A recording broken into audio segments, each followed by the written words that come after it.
Yay, toward! Let's check this out.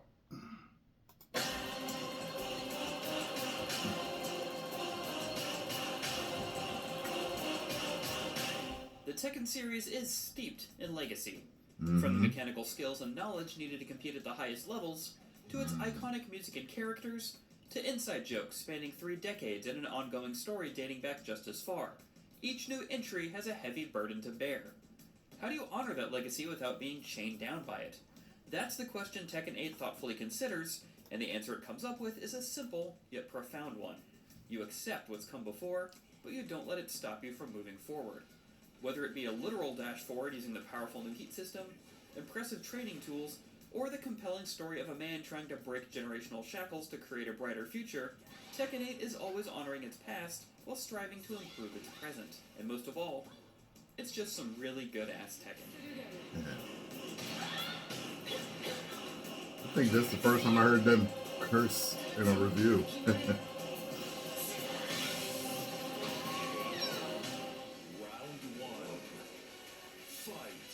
They say if it ain't broke, don't fix it, and Bandai Namco smartly hasn't tried to change the parts of Tekken's combat mechanics that were already great. Movement, spacing, block punishing, and whiff punishing all remain as vital as ever, but 2 significant additions also twist these mechanics in exciting new ways: recoverable health and the heat system.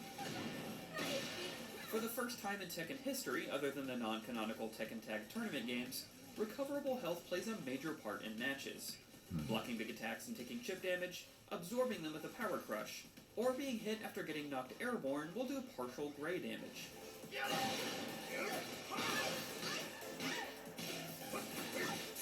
Jesus. The only way to get this health back is by throwing out your own attacks, as you won't recover it all by just standing still and blocking. You have to go on the offensive to reclaim your life. Okay. And this made me adapt my mindset in a wonderful way. It's also a huge shift, as Tekken has always been a defensive game. It's not uncommon to watch high-level Tekken matches of the past and see 2 characters appear to almost glitch across the screen as they continuously cancel their sidesteps and dashes and block everything while looking for the smallest opening. A lot of that hasn't gone away in Tekken 8, but recoverable damage gave me the constant pressure to go on offense while I still had health that could be recovered. It never made me feel like I was out of the fight while being juggled across the stage. That's one thing I've never liked. The new heat system, the juggling system is ridiculous. Perfectly. There are myriad ways to enter heat. Really get your behind beat getting juggled over and over again. Or simply pressing a button. And you start with a full bar of heat every round, so there's no reason not to use it. Heat enhances your offense in every facet. You do increased chip damage while recovering more of your own health, you unlock new moves or properties for each character, and you can use the rest of your meter for a powerful combo extender or finisher. Do you press your advantage when you have your enemy on the ropes, or do you wait for an opportunity to recover health? Do you add a little bit of damage onto a combo now, or maintain stronger pressure after a knockdown later? Since you regain all of your heat after every round, these are questions you get to answer every round, and Tekken 8 is much more dynamic for it. That said, one aspect of these changes I can see eventually getting frustrating is how it gives even more offensive pressure to characters who thrive on it, like Hwoarang and the various members of the Mishima family. It's scary enough to try and keep blocking when it seems like it's been your opponent's turn to attack forever, so adding in chip damage and extra tools for characters with overwhelming offense is even more to deal with. But since these tools are universal, you always have a chance to turn the tide yourself, and heat makes execution for a lot of moves easier, such as Mishima's electric attacks no longer requiring a single frame input.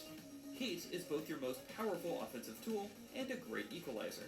On top of heat naturally smoothing out the beginner's on-ramp a bit, Tekken 8 also has some of the best training tools I've ever seen in a fighting game.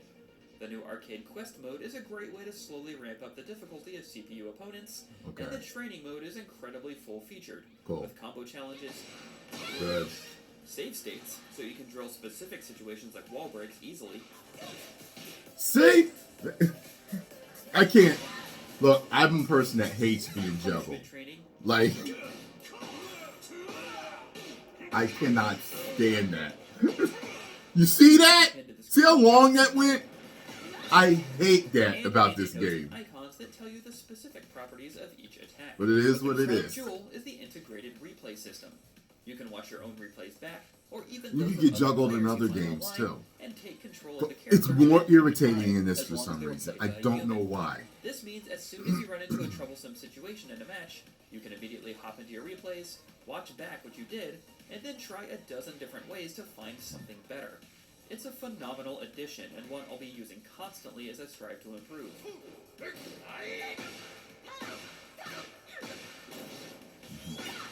See?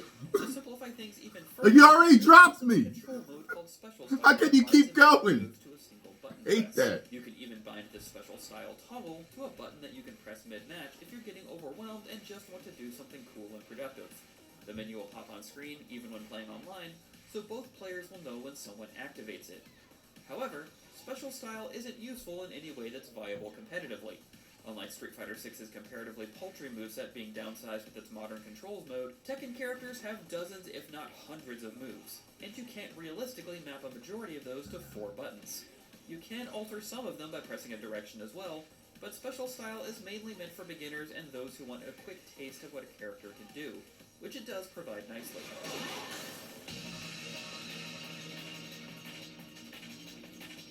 Joining the roster's returning mainstays are 3 fighters new to the Tekken series. Victor, the French UN agent voiced by actor Vincent Cassel, Azucena, the energetic cool coffee as hell. entrepreneur, and the enigmatic Reina. Victor sports some really flashy attacks that look cool as soon as you pick him up, and his vanishing strikes have great mix-up and pressure options that are, thankfully, able to be punished if abused too often. Gun fu, baby. His connection to the story is a nice addition to the lore as well, framing him as a character who has been in the background, training other longtime roster mainstays. Azucena, as befitting of her occupation, is always moving. Both her personality and moveset are always baiting you to attack, and then hammering you hard for it. She's destined to be polarizing due to her taunting nature and obvious early strengths, but even after fighting against her many times, I'm more excited to learn ways around her pressure than I am frustrated to face her. The Well, at least she's not black, coming in dancing like that. I can't stand when they have us do stereotypical stuff like that. Like with Street Fighter, she's into graffiti and music. It's like, that is so stereotypical. And she's my favorite addition to the roster by far. She's aggressive, flashy, and has some simple tools that will be very hard to master.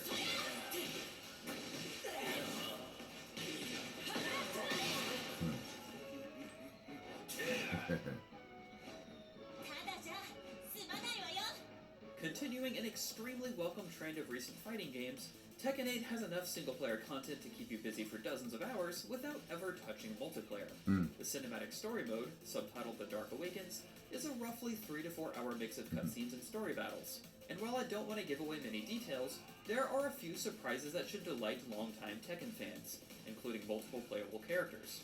It seems like a good way to showcase Special Style too, as story weaves in and out of fights and in-game slow motion is used to punctuate big moves.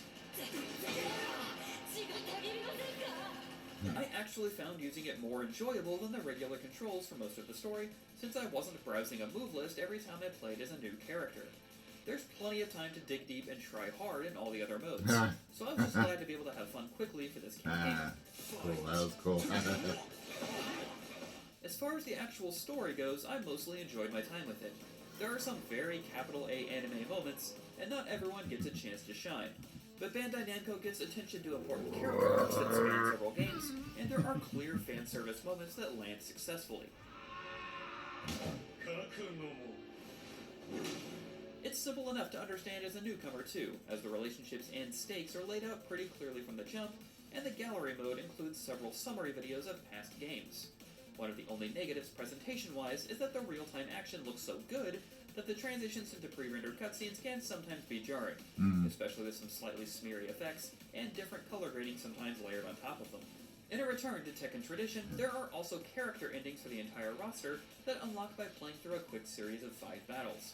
These are mostly played for goofs, and they do vary in quality, but there are a few that had me legitimately laughing out loud. Ridiculous. I won't spoil any, but make sure you play through Kazuya and Dragunov's endings in particular for some fun moments. Okay.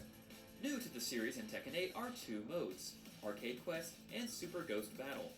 Arcade Quest is actually my favorite of the single-player Why they give you this stupid rinky through dink? various arcades, your customizable avatar moves through different opponents while slowly learning Tekken 8's mechanics. You can spend as much time as you want in each location challenging characters, So all of whom kiddie. sport different playstyles to test your mettle. Tekken is like a There's a powerful serious story that preaches the importance game. of having fun With in a humor, stressful it's genre, serious, but you it know. really works as a lengthy tutorial for those who may be a bit hesitant to immediately jump online.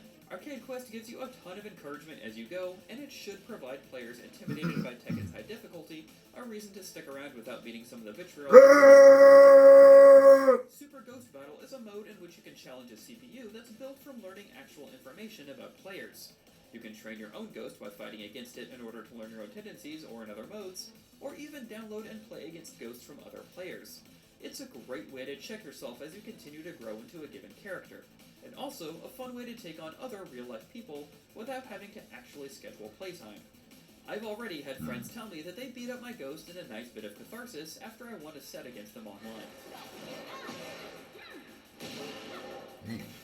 The last single-player mode of note is the Jukebox. It lets you replace the music for any stage or menu as you see fit, including the track they switched to in the final round, and it even includes some of the menu music and classic tracks from Tekken's past.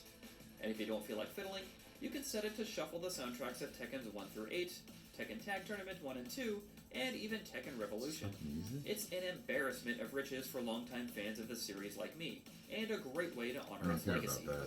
Plus, now I can listen to the awesome Tekken 3 character select music anytime I want. Never that. And I want. Please, put this in every fighting game.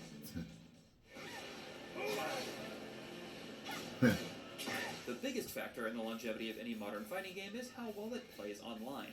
And I'm happy to say that it's here, Tekken 8 trumps Tekken 7 in every way. Okay. Based on the limited online time I've had pre-launch, netcode seems much improved. And every match I've played against someone in the US, even thousands of miles away, has felt great. I also tried my hand against players in South Korea and Europe, and while the quality wasn't ideal, the matches were definitely playable, albeit with some jittery artifacts. There are several rollback settings to change the feel of your inputs as well, though I prefer the default. Regardless, it's great that the option is there if you want it, and Tekken 8 includes crossplay as well. Also, in an extremely welcome change from Tekken's past, online rematches are now considerably faster. Instead of bumping you out to the versus splash screen as you wait for another load, it will put you right back in the action as soon as you confirm a rematch. It's a great update, and one of those things that makes you forget how long it actually used to take once you get used to it. As far as online modes go, the big focus here is the Tekken Fight Lounge, a battle hub where you can run around with your custom avatar to meet and inspect other players, throw down some emotes, and access all the online options, including ranked matches, quick matches, I'm sorry, custom this rooms, just and looks the so welcome return of stupid to me. Tekken Ball. It's easy to navigate. No worse than that crazy stuff though for Street Fighter 6. But it's also just a cool looking space to run around in its own right. And if it's not for you, you can just as easily find all the online modes from the main menu. Unfortunately, one bizarre omission while in custom rooms is that you can't spectate matches or go to the practice mode. You can spectate anyone just fine from the Fight Lounge, but if you're in a room with friends, as of now, there's no way to watch each other's matches. Tekken 8 gets so much right about the online experience that this is a weird thing to not have available. Yeah. Hopefully it gets added in a post-launch patch.